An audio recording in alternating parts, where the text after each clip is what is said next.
नमस्कार दोस्तों, अपन आज बात करते हैं जीव विज्ञान बायोलॉजी के लिए। तो इसमें सबसे पहले जीव विज्ञान का अर्थ क्या है ये जानेंगे आज। जीव विज्ञान का अर्थ एवं इसकी अवधारणा है ना, meaning and concept of biology, definition of biology, जीव विज्ञान की परिभाषा पढ़ेंगे इसके अंतर्गत। नीड ऑफ बायोलॉजी, जीव विज्ञान की आवश्यकता क्यों हुई है ना। तो जीव विज्ञान की आवश्यकता क्या है, जीव विज्ञान के शिक्षण के क्षेत्र क्या क्या है, स्कोप ऑफ बायोलॉजी टीचिंग्स है ना। तो इसके जो क्षेत्र क्या है वो इसके जीव विज्ञान की सबसे पहले अपन बात करेंगे परिभाषा की ना, मतलब इस जीव विज्ञान का अर्थ क्या होता है। तो पहले इसका अर्थ जानेंगे ना। तो meaning and concept of biology, तो जीव विज्ञान के विषय में सबसे पहले किसने बात की थी, जो जीव विज्ञान है तो इसके विषय में 1802 में ईस्वी में सर्वप्रथम लेमार्क एवं ट्रेवियनस, दो वैज्ञानिक थे, लेमार्क था और एक था ट्रेवियनस है ना। तो इन्होंने सर्वप्रथम क्या किया था कि जीवों के विषय में क्रमबद्ध ज्ञान को जीव विज्ञान की संज्ञा दी ना। तो आपसे प्रश्न पूछ सकता है कि सर्वप्रथम जीव विज्ञान की संज्ञा किसने दी, मतलब जीव विज्ञान की संज्ञा किसने दी, यहाँ बायोलॉजी शब्द सर्वप्रथम किसने दिया था, तो वो दिया था लेमार्क एवं ट्रेवियनस ने ना। तो कब दिया था, ये 1802 में दिया था इन्होंने। तो इसमें सबसे पहले जीव विज्ञान की जो संज्ञा दी थी वो दी थी दो वैज्ञानिकों ने मिलकर ना, लेमार्क एवं ट्रेवियनस ने 1802 में। तो बायोलॉजी शब्द सर्वप्रथम किसने दिया था, लेमार्क और ट्रेवियनस ने, ठीक है। तो इन्होंने क्या बताया था कि जो बायोलॉजी होता है वो जीवन का अध्ययन होता है ना, किसका अध्ययन होता है, जीवन के अध्ययन के रूप में है ना। तो इन्होंने बायोलॉजी शब्द ग्रीक भाषा के दो शब्दों से मिलकर बना होता है ना। जब अपन बायोलॉजी शब्द की बात करते हैं तो बायो प्लस लोगस, तो बायो और लोगस बायोलॉजी दो शब्द से मिलकर बना होता है ग्रीक भाषा के। बायो का अर्थ होता है जीवन है ना, जीवन का अपन बोल सकते हैं लाइफ, इंग्लिश में इसको बोलते हैं लाइफ। तो लाइफ तथा लोगस का अर्थ होता है अध्ययन है ना। अब इसका डिस्कोर्स मतलब अध्ययन यहाँ स्टडी बोल सकते हैं, इसका से मिलकर बना हुआ है, जिसका अर्थ होता है जीवन का अध्ययन, लाइफ स्टडी है ना, स्टडी ऑफ लाइफ। तो जीवन के अध्ययन को हम क्या कहेंगे, जीव विज्ञान कहेंगे, ठीक है। जैसे जीवन के अध्ययन को ही हम जीव विज्ञान कहते हैं। जीव विज्ञान के अंतर्गत केवल जीवों का ही अध्ययन किया जाता है, ना कि निर्जीवों का अध्ययन किया जाता है। तो जीव विज्ञान के अंतर्गत केवल सजीव का, जो सजीव जीव होते हैं उन्हीं का अध्ययन किया जाता है ना। तो अर्थात वर्तमान में जीव विज्ञान को जीवन का विज्ञान भी कहा जाता है। तभी वर्तमान में जो जीव विज्ञान है इसी को हम क्या कहते हैं, जीवन का विज्ञान कहते हैं, ठीक है। अब जीव विज्ञान के रूप से दो प्रकार, जैसे जीव विज्ञान प्रमुख रूप से दो प्रकार का होता है, ठीक है। तो जीव विज्ञान प्रमुख रूप से दो प्रकार का होता है, एक तो होता है शुद्ध विज्ञान यानी प्योर बायोलॉजी है ना, और एक होता है व्यवहारिक जीव विज्ञान अप्लाइड बायोलॉजी। अब जो प्योर बायोलॉजी होती है वो व्यवहारिक बायोलॉजी होती है, इसमें क्या डिफरेंट होता है ना। तो जो शुद्ध जीव विज्ञान के अंतर्गत जैसे बात करते हैं ना, तो जो शुद्ध जीव विज्ञान होता है तो इसके अंतर्गत वैज्ञानिक प्रकृति को समझने का प्रयास करते हैं, केवल जो वैज्ञानिक प्रकृति होती है उसी को समझने का प्रयास करता है। इसमें ज्ञान की प्राप्ति को ही मोक्ष का द्वार मानते हैं। तो जो मोक्ष का द्वार है वो केवल वैज्ञानिक जो ज्ञान की प्राप्ति होती है, ज्ञान की प्राप्ति से ही मोक्ष की प्राप्ति होती है ना। तो इसके अंतर्गत क्या मानते हैं कि जो शुद्ध जीव विज्ञान है इसके अंतर्गत मानते हैं कि जो ज्ञान प्राप्त होता है, ज्ञान से हमें मोक्ष की प्राप्ति होती है, ठीक है। तो शुद्ध जीव विज्ञान जीवन के व्यवहारिक पहलू से संबंध नहीं स्थापित करते हैं। जैसे अपने जीवन के जो व्यवहारिक पहलू होते हैं, तो जैसे व्यवहारिक संबंध होते हैं, तो इनसे ये मतलब इनका संबंध इनसे नहीं होता ना, ये डिफरेंट होते हैं। तो ये व्यवहार के आधार पर नहीं है, ये मतलब केवल सिद्धांतों के आधार पर चलती है, ठीक है। केवल ये वैज्ञानिकों की जो प्रकृति वैज्ञानिकों के आधार पर चलती है, ठीक है। अब अपन बात करते हैं व्यवहारिक जीव विज्ञान के अंतर्गत। तो व्यवहारिक जीव विज्ञान के अंतर्गत क्या क्या आता है, तो व्यवहारिक जीव विज्ञान के अंतर्गत जैव वैज्ञानिक अपनी सुख सुविधा से संबंधित, ठीक, अपनी सुख सुविधा से संबंधित व्यवहारिक समस्याओं के समाधान में कार्यरत रहते हैं। देखिए व्यवहारिक के अंतर्गत आ गया कि जैसे कोई भी प्राणी होता है तो उसके लिए सुख किस प्रकार से होगा है ना, सब कोई अपने सुख की सुविधा के लिए ही मतलब जिसका अध्ययन करते हैं, ठीक है। खाना खाने से क्या होता है, जैसे विभिन्न प्रकार के आवश्यक कौन कौन से जैसे आवश्यक पदार्थ होते हैं ना, तो वो अपने सुख के लिए किस प्रकार से अपने काम में लिए जा सकते हैं। तो इसके अंतर्गत जो आता है वो व्यवहारिक जीव विज्ञान के अंतर्गत आता है ना। ये ज्ञान का व्यवहारिक सदुपयोग के लिए चिंतन करते हैं और निश्चित निष्कर्षों पर पहुंचने का प्रयत्न करते हैं ना। तो हर किसी चीज़ का एक निश्चित निष्कर्ष पर पहुंचने का प्रयत्न करते हैं। अब कोई भी चीज़ होती है तो उसके बारे में जानने मतलब एक उसका एक जो निष्कर्ष होता है वो निश्चित तक पहुंचते हैं। जैसे किसी चीज़ को जानने के लिए लोग इसके बारे में संपूर्ण जानकारी इकट्ठा करते हैं, ठीक है। तो ये तो आ गया अपना व्यवहारिक जीव विज्ञान आ गया। और शुद्ध जीव विज्ञान है ना, तो शुद्ध जीव विज्ञान में केवल क्या होता है कि जो वैज्ञानिक प्रकृति उसी को समझते हैं और उनके सिद्धांतों के आधार पर ही लोग काम करते हैं। लेकिन व्यवहारिक जीव विज्ञान के अंतर्गत क्या होता है कि जब विभिन्न प्रकार की सुख सुविधा के लिए ना, तो जीवों की विभिन्न प्रकार की सुख सुविधा के लिए किस प्रकार से जीव विज्ञान आवश्यक होता है उसी का अध्ययन किया जाता है, वो व्यवहारिक जीव विज्ञान के अंतर्गत इसका अध्ययन किया जाता है, ठीक है। अब नेक्स्ट बात करते हैं जीव विज्ञान की परिभाषाएं है ना। अब जीव विज्ञान की परिभाषा किस आधार पर दी गई, तो इसकी परिभाषा हम दो प्रकार से दे सकते हैं ना। तो पहला तो आ गया, जैसे मान लो तो जीव विज्ञान में जीवन के सभी अभिक्रियाओं का अध्ययन किया जाता है। इसमें जीवों की प्रकृति, संरचना, अंगों की कार्यविधि, जीवों से तथा भौतिक पर्यावरण से अंत के आदि है ना।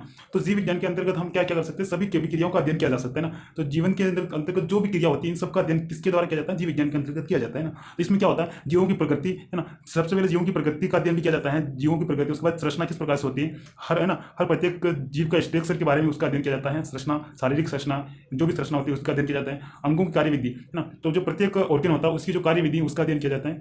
फिर जीवों के जीवों से जो एक जीव होता है वो दूसरे जीव से किस प्रकार संबंध स्थापित करता है तथा भौतिक पर्यावरण से किस प्रकार से संबंधित होते हैं, इन भौतिक जैसे जीवों के जीवों से और भौतिक पर्यावरण से किस प्रकार अंत क्रिया होती है ना, ये आम एक दूसरे के साथ किस प्रकार से रहते हैं, वो ये इसकी अंत क्रिया आएगी। इन सबका अध्ययन किसमें आता है? जीव विज्ञान के अंतर्गत ही आता है। अब नेक्स्ट बात करते हैं दूसरी परिभाषा। आप इसको सरल रूप में इस प्रकार लिख सकते हैं कि विज्ञान की वह शाखा जिसमें जीवितों है ना, सजीवों, अपन बात करते हैं सजीवों का अध्ययन किया जाता है। जैसे सजीव क्या आ गया? सजीव जंतु और पेड़ पौधे आ गया। तो जीव विज्ञान क्या होता है कि विज्ञान की वह शाखा होती है जिसके अंतर्गत केवल जीवितों सजीवों का ही अध्ययन किया जाता है ना। तो आपको याद करना है कि सजीवों का अध्ययन किया जाता है, ना कि निर्जीवों का अध्ययन किया जाता है। तो जीव विज्ञान की वह शाखा होती है जिसमें केवल सजीवों का अध्ययन किया जाता है, जिसे क्या कहते हैं, जिसे हम कहेंगे जीव विज्ञान कहेंगे ना। जैसे आप उदाहरण देख सकते हैं सजीव में कौन कौन आ गए, जंतु हैं, पेड़ पौधे हैं, ये सब सजीव है ना। तो आप यहाँ से देख सकते हैं। इसके बाद फिर अपन बात करते हैं कि जीव विज्ञान की आवश्यकता क्यों पड़ी, नीड ऑफ बायोलॉजी है ना। अब इसकी आवश्यकता क्यों पड़ी है ना भाई, जिंदगी में जीव विज्ञान की आवश्यकता क्या, अपनी लाइफ में इसकी क्या आवश्यकता है ना। तो आवश्यकता तो होगी, क्योंकि जीव विज्ञान सबसे महत्वपूर्ण होता है हमारे जीवन के सभी क्रियाओं के लिए जीव विज्ञान का महत्वपूर्ण योगदान होता है। जीव विज्ञान हर क्षेत्र में हर तरह से ये अपने लिए एक उपयोगी विषय होता है, ठीक है। अब जीव विज्ञान का अध्ययन भी आवश्यक होता है। जीव विज्ञान से हम सभी हमारी जो शारीरिक क्रिया होती है तथा हम स्वस्थ रहने की सभी जो क्रिया होती है, वो पर्यावरण से संबंध स्थापित करना, ये सभी प्रकार की जो क्रिया होती है वो हम जीव विज्ञान के द्वारा ही समझ सकते हैं, इसके अध्ययन के द्वारा ही हम समझ सकते हैं, ठीक है। अब फिर बात करते हैं जीव विज्ञान की आवश्यकता है ना, नीड ऑफ बायोलॉजी। तो इसमें मनुष्य की प्रकृति को समझना, ठीक है। अब मनुष्य की प्रकृति को समझने के लिए भी जीव विज्ञान का अध्ययन करना आवश्यक होता है, ठीक है। फिर सेकंड बात है कि मनुष्य की उत्पत्ति। अब भाई मनुष्य की उत्पत्ति किस प्रकार से हुई, पहले किस प्रकार से मनुष्य है ना, पृथ्वी पर मनुष्य किस प्रकार से आए, उसका पूरा विकास क्रम सर्वप्रथम से लेकर अब तक, जैसे मनुष्य पहले किस रूप में पृथ्वी पर जन्मे थे, है ना। तो इस पूरे की जानकारी होती है वो जीव विज्ञान के अध्ययन के आधार पर हमको प्राप्त होती है, ठीक है। फिर अपन वातावरण में रहने वाले जीवित वनस्पतियों की उत्पत्ति। अब जो वातावरण में रह रहे सभी प्रकार के जीवित है ना, वनस्पति, पेड़ पौधे की उत्पत्ति कैसे हुई थी। अब यहाँ पे अपन देख सकते हैं जैसे सजीव होते हैं, सजीव में से सबसे पहले मनुष्य की उत्पत्ति हुई थी, वातावरण में जैसे वनस्पति की उत्पत्ति हुई, तो इसका पूरा अध्ययन होता है वो जीव विज्ञान के अंतर्गत ही होता है, ठीक है। समस्त सजीवों का विकास क्रम। हाँ, पहले बात कर रही है विकास क्रम का मतलब होता है पृथ्वी पर कौन से जीव किस प्रकार से किस क्रम से है ना। तो सर्वप्रथम पृथ्वी पर कौन से जीव आए थे, तो इसका विकास क्रम हो गया, ठीक है। तो सबसे पहले पृथ्वी पर जो जीव आए थे उनका एक विकास क्रम, उनका जो विकास क्रम है वो भी इस जीव विज्ञान के अंतर्गत अपन इसका अध्ययन करते हैं, ठीक है। विकास क्रम का सजीवों का, कि सबसे पहले सजीवों की उत्पत्ति किस प्रकार हुई, पृथ्वी से सजीव पृथ्वी पर किस प्रकार से आए, ठीक है। अब समस्त जैविक क्रियाएं, जैसे समस्त प्रकार की जैविक क्रिया होती है, जीवित रहने के लिए सभी जैविक क्रिया करेगा, ठीक है। अब जैसे जैविक क्रिया वो सारी होगी, जैसे खाने की वस्तुएं होती है उनको ढूंढता है ना। तो उससे क्या बनाता है, जैसे जो अपनी अपनी आवश्यकताओं के अनुसार जो वस्तुएं होती है उसको ढूंढता है खाने के लिए, ठीक है। तो समस्त प्रकार की जैविक क्रिया करता है ना। मनुष्य होता है, जीव होता है, वो अपनी जैविक क्रिया करते हैं। समस्त जैविक क्रियाओं का अध्ययन वो क्या होता है, जीव विज्ञान के अंतर्गत आता है। फिर अपन बात करते हैं सजीवों के मध्य संबंध, देखिए सजीवों की बात कर लिया अपन ने कि सजीवों के मध्य किस प्रकार के संबंध रहता है ना। जैसे जो सजीव मान लेते हैं पेड़ पौधे और मनुष्य के बीच में किस प्रकार का संबंध है, तो ये भी जीव विज्ञान के अंतर्गत ही अपन को पता चलता है ना, इसका अध्ययन करने पर ही। फिर अपन बात करते हैं विभिन्न प्रकार की दवाइयाँ स्वस्थ रहने के लिए ना। तो मनुष्य के स्वस्थ रहने के लिए विभिन्न प्रकार की दवाइयों की आवश्यकता होती है, तो वो भी जीव विज्ञान की देन होती है ना। जीव विज्ञान के आधार पर ही हमने जीव विज्ञान का अध्ययन करके हमने विभिन्न हमारे स्वस्थ रहने के लिए विभिन्न प्रकार की दवाइयों की उत्पत्ति मतलब दवाइयाँ बनाई।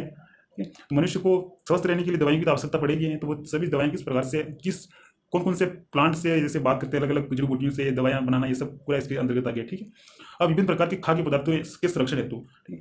अब विभिन्न प्रकार के खाद्य पदार्थ जैसे मनुष्य जो कोई भी जीव जो खाद्य पदार्थ जो खाते हैं, तो उनका संरक्षण किस प्रकार से किया जा सकता है ना, लंबे समय तक उसको सुरक्षित चीज से रखा जाता है, उसका संरक्षण कैसे किया जाता है, तो इसके लिए भी हमको जीव विज्ञान की आवश्यकता पड़ेगी, ठीक है। विभिन्न प्रकार के फिर अपन बात करें जीवन में होने वाली घटनाओं के प्रति वैज्ञानिक दृष्टिकोण का विकास।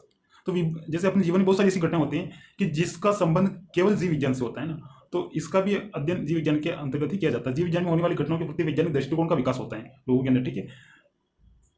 फिर यहाँ पे बात करते हैं स्वस्थ फसलें और पशुओं की अच्छी नस्लों का विकास।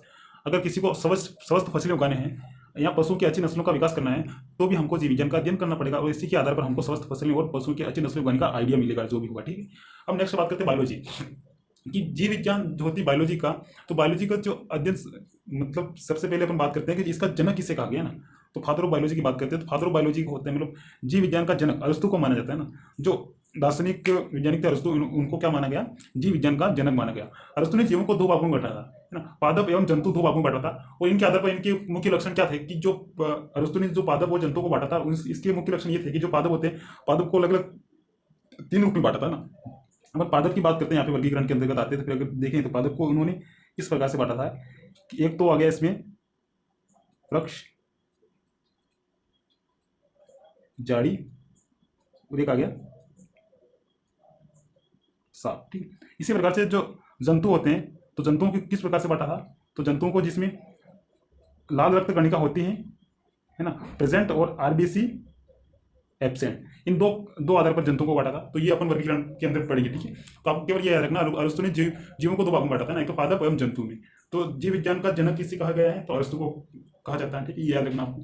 तो जीव विज्ञान के अंतर्गत जीवों का ही अध्ययन किया जाता है, तो जो केवल जीव होते हैं उन्हीं का अध्ययन जीव विज्ञान के अंतर्गत किया जाता है। तो अपन जीवों की बात करते हैं, जीवित कौन कौन होते हैं, जैसे जीवित पादप हैं और जीवित जंतु हैं, तो इनका अध्ययन करते हैं, तो उसको क्या कहेंगे, जीव विज्ञान कहेंगे।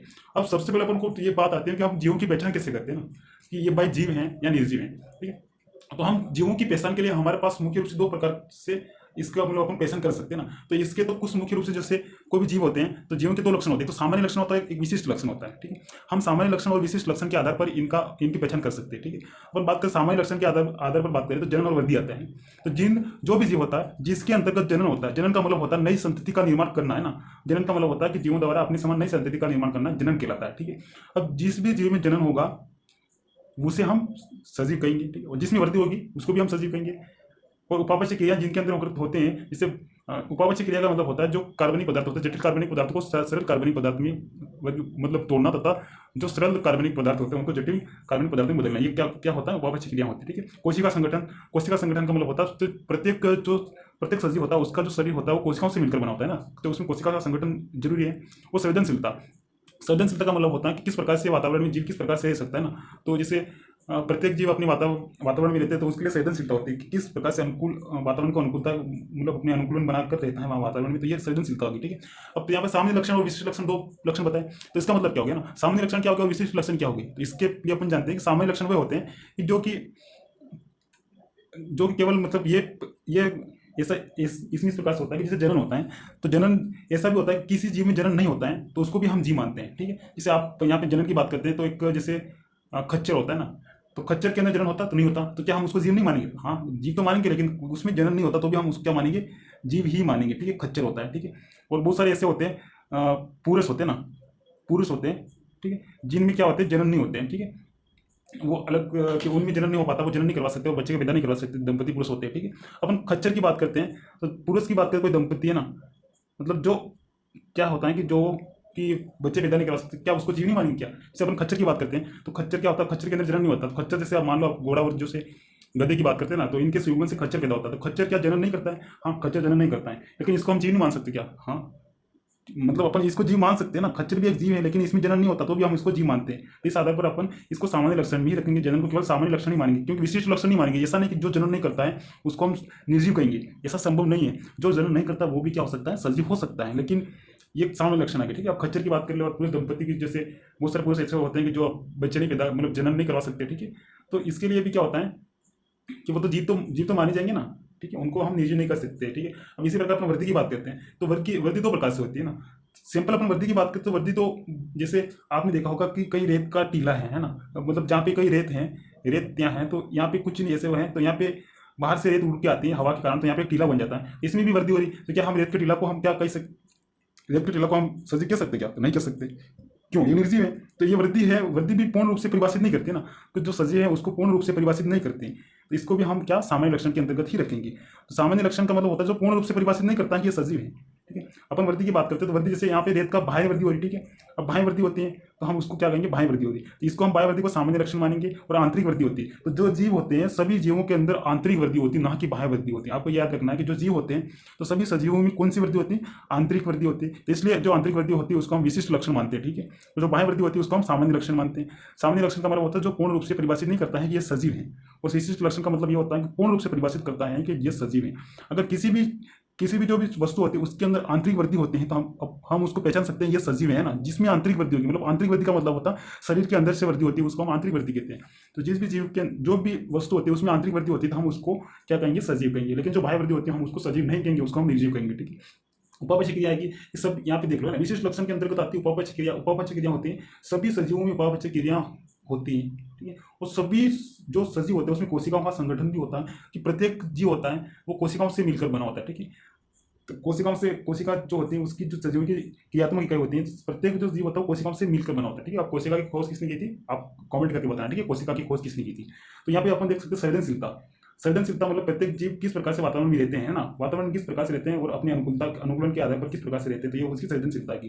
तो इस प्रकार से सजीव की अपन पहचान कर सकते हैं, ठीक है। तो नेक्स्ट अपन बात करते हैं अगले में कि ये जैसे बायोलॉजी के अलग अलग स्कोप होते हैं, इसके क्षेत्र होते हैं ना, अलग अलग ब्रांच होती है, शाखा होती है। अब इसका अध्ययन करेंगे। तो आज के लिए इतना ही, धन्यवाद। अगर वीडियो अच्छा लगे तो प्लीज़ लाइक एंड शेयर करें। तो आपके लिए एक प्रश्न होता है कि एक इसमें कोशिका संगठन है ना, तो अपन एक प्रश्न दे रहा हूँ मैं आपको, उत्तर बताना। कोशिका की खोज सर्वप्रथम किसने की थी? इसमें कॉमेंट बॉक्स